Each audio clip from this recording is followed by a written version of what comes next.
What if the familiar glow of your neighborhood fast food sign went dark tomorrow and never came back? Across America, that fear is no longer hypothetical. In the past 3 years alone, dozens of chains have quietly closed hundreds of restaurants, from fried chicken giants to burger staples to pizza parlors once considered untouchable. Nearly 70 KFC locations gone since 2020. More than 200 Hardee's flagged for closure. Over 60 Baskin-Robbins shops melted away in silence. Each loss leaves more than an empty storefront. It erases the cheapest meals many families could still count on. What happens when the last affordable dinner under $10 disappears? These chains were built into the rhythm of working-class life, yet they are crumbling while corporate boardrooms chase profits elsewhere. If the restaurants that fed us for generations can vanish overnight, what part of daily American life is safe anymore? This is the Downturn Report, where the truth gets personal. And today we reveal 30 fast food chains closing restaurants right now. Number 1. TGI Fridays. Imagine driving past the same corner you've known for years, where the red neon glow once spilled onto the street like a Friday night invitation, and now finding nothing but boarded windows and weeds poking through cracked pavement. That's the new reality for TGI Fridays, a chain that has quietly ripped out nearly 100 locations in just 2 years, tumbling from 386 restaurants to only 286. That's not just a 26% drop, it's a nationwide vanishing act.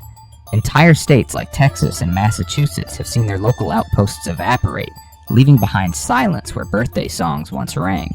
And while American families are left staring at empty shells of what used to be gathering spots, the company is funneling its energy overseas, opening 75 fresh locations in Asia. To many, it feels like the brand has decided that the very workers and families who built its name are now disposable. The collapse didn't arrive with explosions, but with a slow suffocation. Sales plunged by 80% when sit-down dining collapsed, and unlike fast food giants that could lean on drive-thrus, Fridays was trapped by sky-high rents, rising wages, and fewer families daring to spend on nights out. What was once billed as casual dining has turned into an outdated equation that no longer adds up for working-class America. Yet the cruelest loss isn't just financial. It's cultural. Fridays was more than a menu. It was where graduations were toasted, where waiters remembered faces, where regulars felt like part of a story bigger than themselves. For countless small towns, it was the one place that felt worth putting on a nice shirt without draining the week's paycheck. Now the lights are dimming, and with them goes the comforting illusion that Friday still means celebration. A chain that once thrived on noise, color, and spectacle is retreating into silence, and the emptiness left behind raises a chilling question. If even our most familiar spaces for joy are being dismantled, what comes next when louder chains like Hooters begin to stumble? Number 2. Hooters. What happens when even the loudest voice in the room suddenly goes quiet? Hooters, love it or loathe it, spent more than 4 decades standing as one of America's most unmistakable cultural symbols. An oddball mix of sports bar, late-night diner, and controversial entertainment hub. Yet today the orange shorts and neon owl are disappearing with barely a whisper. From 321 restaurants at the start of 2023, the chain has already shrunk to just 306, with more closures ticking down every quarter. According to Scrape Hero, there are no press releases, no explanations, only darkened windows in cities like Atlanta, Tampa, and Las Vegas, where the buzz of rowdy crowds and televised games has been replaced by silence. It feels almost surreal. A chain built on spectacle is fading away without so much as a goodbye. The unraveling of Hooters is about more than skimpy uniforms or greasy wings. It's a cautionary tale of a brand out of step with a shifting America. The once cheeky image no longer matches public values, and the company's own missteps have worsened the fall. Poor leadership decisions, clumsy experiments, and the suffocating grip of post-pandemic debt have left the chain staggering. Meanwhile, younger competitors with sleeker designs, flexible menus, and inclusive branding have swooped in, snapping up the very crowds Hooters once monopolized. But what makes these closures sting deeper is the void they leave behind. For many suburbs, Hooters was one of the few late-night food havens. It was a place for workers to unwind after a shift, for fans to gather under glowing TV screens, for teens to snag their first job in the service industry. Each closure isn't just the loss of a quirky restaurant, it's a crack in the already fragile social fabric, a reminder that when even the brashest chains grow silent, something larger in American community life is collapsing too. Number 3. Bojangles. Picture the southern highways where the yellow and red Bojangles sign once stood like a beacon of fried comfort, promising Cajun chicken and biscuits that felt like home on a plate. Now those signs are vanishing at a pace that rattles entire communities. According to QSR magazine, the chain has already pulled out of Jacksonville, Florida completely, and has been shuttering more stores across North Carolina and Tennessee. Since a sweeping restructuring began in the third quarter of 2023, the company hasn't released official closure totals, leaving anxious whispers to fill the silence. The fear is that more shutdowns are happening in the dark, without honesty or accountability. What makes it sting worse is that this isn't just bad luck, it's a calculated pivot. The CEO himself has said the chain is stepping away from its chicken roots to chase a more elevated dining experience, closing stores in struggling southern towns, while aiming to plant flashy new ones in upscale cities like Los Angeles. For working-class families in the South, this feels like a knife in the back. Bojangles built its reputation on affordable biscuits, fried chicken, and sweet tea that stretched a dollar further than most sit-down meals ever could. Now the brand says it will hike menu prices to reflect premium quality for its so-called loyal Southern customers. The irony is impossible to miss. The very people who built the brand are being priced out and pushed aside. Communities that once leaned on Bojangles as a reliable comfort stop are now left staring at hollowed-out storefronts, while the chain chases Hollywood glamour. This isn't just a restaurant exodus, it's cultural erosion. In the South, fried chicken and biscuits aren't optional. They are part of identity, heritage, and survival. When even that is stripped away for a glossier marketing campaign, it's not just hunger left behind, but the slow demolition of community spirit itself. Number 4. Baskin-Robbins. What if the flavor that marked your birthdays, the scoop that carried your childhood memories, simply vanished? Not just from your freezer, but from the streets of your town? That is exactly what's happening with Baskin-Robbins, a name once stitched into the fabric of American small-town life. Between June of 2022 and June of 2023, the chain quietly shuttered 64 shops, according to Scrape Hero, and the cuts haven't stopped. This year alone, 8 more in Kansas and 13 in North Carolina are preparing to go dark. No farewell banners, no last free cone day, just another darkened storefront on Main Street where neon once promised sprinkles and fudge. For a generation raised on clown cones and rainbow sherbet, it feels less like a business decision and more like someone padlocked their childhood. The numbers explain the betrayal. Baskin-Robbins now makes up less than 6% of Inspire Brands' revenue, while its sister Dunkin' hauls in 74%. To corporate boards, ice cream sundaes don't look sweet enough to save. Add in climbing refrigeration bills, sluggish sales, and the ruthless rise of grab-and-go dessert kiosks, and franchisees are simply walking away, even when it tears at their hearts. But behind those numbers are families watching memories melt. Grandparents who used to treat grandkids after school. Teenagers nervously sharing a sundae on a first date. Parents promising a birthday stop with candles and fudge. Those small, dependable joys are slipping away, scoop by scoop. Even worse, the cost of one scoop has surged above $4 in most areas, stretching beyond what many working families can justify. It's more than dessert disappearing. It's the erosion of community rituals that made life feel warm, safe, and shared. One Kansas father summed it up while standing outside a shuttered shop. "I told my son I'd bring him here like my dad did for me, but now I can't keep that promise." When even the cheapest scoop of happiness gets priced out and boarded up, what hope is left for the heartier meals? If dessert can be erased this quickly, the dinner chains like Hardee's are next in line, already showing cracks under the weight of a system that values profit over people. Number 5. Hardee's. The American highway doesn't sound the same without Hardee's.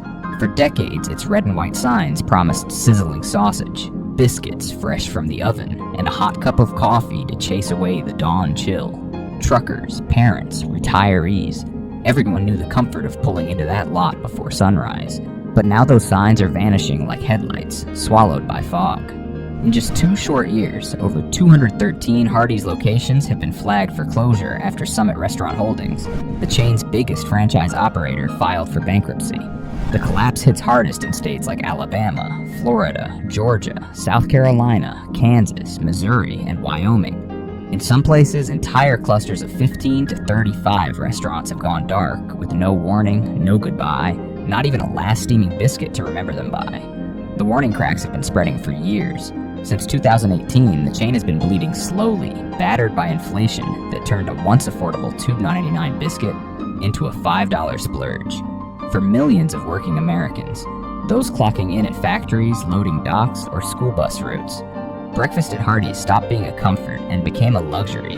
When customers stopped coming, debt started piling. Rising costs sealed the fate of hundreds of stores, with closures concentrated in lower-income neighborhoods first, as if the people who relied on Hardee's most were the easiest to abandon.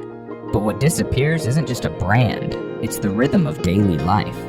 Hardee's was routine carved into community, a nod from the cashier who remembered your coffee order, old friends trading stories over hash browns, retirees nursing mugs in small-town booths where time seemed to pause, drivers on endless highways finding warmth at the one glowing sign in the dark.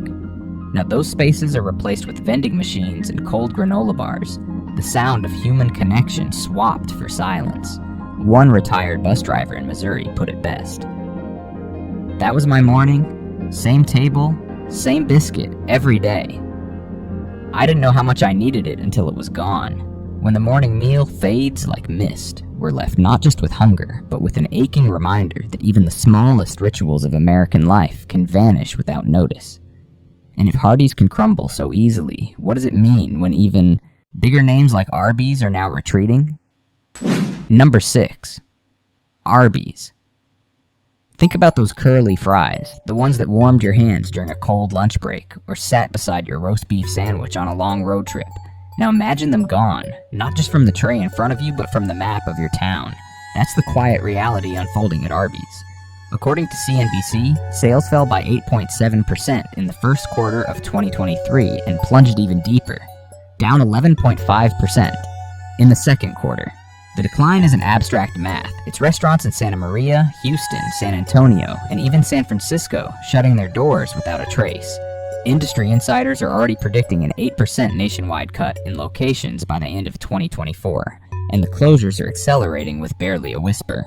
Behind this retreat lies a brutal squeeze. Most franchise owners don't run vast empires. They operate just a handful of stores. Saddled with high-interest loans they cannot refinance, they're crushed under the weight of soaring food costs and energy bills. Inflation has turned the simple act of buying roast beef or running ovens into financial quicksand. Customers already pinched by their own budgets are dining out less, and Arby's old-fashioned storefront model can't compete with flashier, leaner setups. Attempts to renegotiate leases and restructure debts often fail, and when they do, doors slam shut, lights flicker out, and entire communities lose another gathering place. And what disappears isn't just roast beef. It's the booth where coworkers caught up on a 30-minute break. It's the counter where retirees sat for a modest meal and conversation. For many, an $8 Arby's lunch was enough. Simple, reliable. Small towns that once had 2 or 3 Arby's outlets now have none, leaving residents with one less routine, one less anchor in the day. As one regular in San Antonio confessed, "I didn't need much, just my sandwich, my fries, and a quiet booth. But even that seems too much now." When roast beef and curly fries fade from reach, we don't just lose a meal, we lose a rhythm of life itself. And if even those small routines are slipping away, what hope is left for the chains that were built not just for eating, but for celebrating? Number 7. Steak and Shake. In the Midwest, nights once pulsed to the hum of neon lights and clinking milkshake glasses. Steak and Shake wasn't just another diner. It was the heartbeat of late-night America, the place you could stumble into at 2 in the morning and still find burgers sizzling and shakes poured high. But now, that heartbeat is faltering. Between 2021 and 2023, 24 restaurants were closed, 8 company-owned and 16 franchises. According to Restaurant Dive, the hardest blows landed squarely in the Midwest itself. Indiana, Illinois, Missouri. The very states that once defined its soul are now left staring at boarded windows, where red neon once promised a warm booth. For a brand once celebrated for being open 24 hours a day, 7 days a week, The closures feel like the dimming of an era itself. The unraveling has been years in the making. Store revenues have been sliding steadily. Customer complaints about food and service have spiked, and the old-school sit-down diner model is cracking under the weight of mobile apps and curbside pickups. Maintaining waitstaff and table service, once a point of pride, has become a financial burden that the chain can no longer justify. But what's vanishing isn't just burgers and shakes. It's the culture wrapped around them. Steak and Shake was where teenagers landed their first job behind the counter, where grandparents told stories to grandkids over fries, where families came together for a cheap indulgence that felt like more than food. Each closure erases more than a restaurant. It erases a thread of small-town identity, a place where generations overlapped under buzzing lights and greasy menus. When even the most dependable small-town burger joint can no longer hold on, it's not just a goodbye to a cheap meal. It's a farewell to a rhythm of American life. Those long nights, shared tables, and simple comforts that reminded us life was meant to be lived together. And if the neon can fade here, in the Midwest's own backyard, what does it mean for the future of the places we thought would never leave us? Number 8. Papa Murphy's. There was a time when a family of 4 could pick up a fresh Papa Murphy's pizza, slide it into the oven, and share a dinner for under $12. A small victory for working parents balancing bills with the promise of a hot meal, but that option is slipping away faster than the cheese melts. In 2022 alone, the chain shut down 72 franchise locations, while system-wide sales collapsed by 11.4%. Stores outside the Pacific Northwest have been hit the hardest, with 32 locations reporting zero profit since mid-2022. Even more alarming, nearly 6% of the company's entire network is now stamped with the scarlet letter of underperforming. The math no longer works, and the cozy take-and-bake ritual is colliding head-on with the reality of modern habits. Families want delivery at the door, not a DIY project waiting in a cardboard box. The crisis doesn't end at the cash register. Papa Murphy's has raised prices to keep up with skyrocketing ingredient costs and higher wages, but those hikes push many loyal customers beyond their breaking point. For working-class households, that once affordable pizza is no longer a fallback dinner, but a budget-busting luxury. Investors are circling too, with MTY Food Group, the parent company, facing pressure to restructure after repeatedly missing expectations. What's unraveling here is bigger than pizza. It's a ripple effect. Families lose a healthier, cheaper alternative to greasy delivery chains. Seniors in the suburbs who once cherished the comfort of baking a pie at home without the hassle of cooking from scratch now lose a piece of nostalgic security. Even local suppliers who provided fresh ingredients are watching steady contracts evaporate. When even the take-home meal gets taken away, what's left for America's working families? It's more than a pizza chain collapsing. It's the erosion of choice itself, proof that even the simplest comforts are no longer safe from vanishing. And if Papa Murphy's can't survive in the kitchen it built, what hope remains for other family-oriented brands clinging to yesterday's promises? Number 9. Raising Cane's. Built on chicken fingers and fueled by college town loyalty, Raising Cane's once seemed unstoppable, a brand that thrived on late-night crowds and under $10 meals that kept students fed without draining their wallets. But even loyalty can't stop the shutters from slamming down. From 2022 through 2024, the chain has quietly pulled out of multiple college campuses altogether, citing sinking profitability. According to Business Insider, branches in urban neighborhoods with rising crime have also been closed, leaving dark storefronts where neon once buzzed with energy. The company hasn't revealed the full number of closures, but the truth is clear. A major asset reshuffle is underway, and the cracks are spreading far beyond just profit margins. The causes are as tangled as a box of forgotten receipts. Supply chains have faltered. Chicken, cooking oil, even the basic ingredients are harder to secure consistently. Rising crime has driven away not just customers, but staff too, especially in college areas that were once the chain's stronghold. Meanwhile, the habits of the very students Cane's relied on have shifted under the weight of delivery apps, bargain meals, and safety concerns. The fallout is brutal. Students lose one of the last reliable hot meals with real protein under $10. Urban communities lose a safe, well-lit fast food option after dark. Young part-time workers, many of them women, lose a rare job offering flexible hours close to home or school. And perhaps the saddest loss is intangible. The disappearance of youthful energy that once pulsed through late-night Cane's dining rooms, where birthdays, study breaks, and cheap dinners stitched college life together. These weren't just places to grab food. They were part of the rhythm of ordinary life. The $5 lunch, the late-night coffee, the birthday booth. And now, they're vanishing in silence, without outrage, without ceremony. What disappears with them is more than fried chicken. It's the erosion of affordability, of community, of spaces that made life feel warm and shared. When even fast food becomes too expensive to survive, what chance does anything else have? The danger isn't just fewer options, but a future where comfort itself is priced out, and community slips away unnoticed. If that doesn't make us stop and look around, we may wake up tomorrow and not even recognize what's left. Number 10. KFC. What if the last place your family could still afford to share a hot meal simply vanished overnight? For decades, KFC was everywhere. More than 5,000 restaurants once stretched across the United States, each one a red and white beacon of family ritual. It was the Saturday night reward for a good report card, the payday splurge, the Sunday lunch after church. At its height, KFC wasn't just fried chicken, it was stitched into American life itself. But today, the glow of those striped buckets is fading fast. Since 2020, nearly 70 KFC restaurants have disappeared nationwide, and in just the past 12 months, 35 more went dark. Some so suddenly that employees arrived to find doors locked and paper signs taped to the glass. Entire regions have been abandoned. Louisiana has lost every location in towns like Jennings, Crowley, Eunice, and Sulphur, wiped from the map with no warning, no headlines, no farewell. On paper, the explanation looks simple. Soaring food prices, higher wages, and fewer families able to afford dining out. Yum Brands, the corporate giant that owns KFC, has chosen to shutter unprofitable stores instead of investing in the aging locations that served working-class neighborhoods.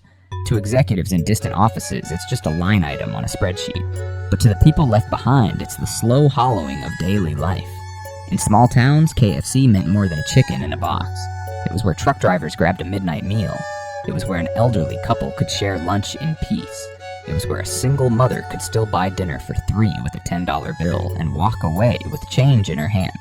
Now those moments are harder to come by, and in some places, gone entirely.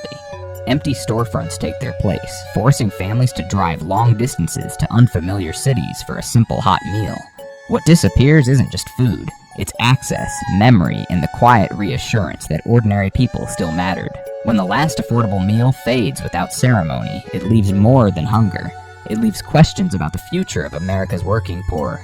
And if fried chicken can vanish from hometowns overnight, how long before the morning coffee disappears, too? Number 11. Starbucks. What if your local coffee shop didn't close because of bankruptcy or bad lattes, but because it simply wasn't safe to stand inside anymore? That's the chilling reality unfolding at Starbucks. In 2024, the company confirmed the shutdown of at least 7 stores in San Francisco, according to NBC Bay Area. These weren't failing suburban outlets. They were once thriving downtown spots where morning lines curled out the bottom door. Now those same doors are locked tight. And it isn't just San Francisco. More than 20 other locations across Seattle, Portland, and Philadelphia have either already shuttered or are under review. The spaces that once served as community living rooms are disappearing, replaced not by new cafes, but by silence. The reason? Not sluggish sales, but rising danger. Starbucks has pointed directly to theft, physical assaults, and daily threats of violence as reasons managers and baristas no longer feel safe. Some staff even admitted they feared for their lives behind the counter. Customers, too, have begun to stay away, calculating that a $4 cup of coffee isn't worth the risk of walking into chaos. But the deeper truth is even darker. The closures aren't happening in wealthy zip codes with shiny drive-through lanes. They're in busy city centers. The walk-in shops where janitors picked up their first caffeine of the day, where retirees lingered over a warm cup, where students worked part-time shifts just to scrape together rent. When those doors slam shut, it isn't just coffee that disappears. It's connection, routine, and a fragile sense of belonging. And the consequences stretch further than a boarded-up storefront. As Starbucks pivots toward car-friendly drive-thrus in suburban neighborhoods, inner cities are being hollowed out, transformed into commercial deserts where working-class residents are left behind. A cup of coffee. Once the most ordinary way to feel part of public life, is slowly becoming a luxury reserved for someone else. One laid-off barista in Philadelphia captured the heartbreak. I didn't lose a job. I lost the one place I felt useful. That's the real story here. The quiet removal of everyday spaces that once belonged to everyone. When even a daily cup of coffee becomes too much to ask for, what part of everyday life is still safe? And as cafes vanish from sidewalks, the retreat isn't stopping. Another familiar name is already slipping away from the lunch hour. The chains are falling, one by one.